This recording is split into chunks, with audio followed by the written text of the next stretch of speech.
আজও দেখো আকাশ বেয়ে বৃষ্টিরা ছুঁয়ে যায় আমাকে। আজও দেখো ভেজা চোখে এলোমেলো গল্প লেখা হাতে।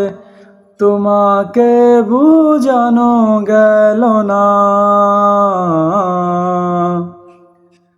তোমাকে শোনানো গেল না। ও আমি বৃষ্টি হয়ে তোমার চোখে ঝরব জোড়া। তুমি দুহাত পেতে আমায় চেয়ে করবে প্রার্থনা। তুমি আমার শুরু থেকে শেষ অবধি, শুধু আমার।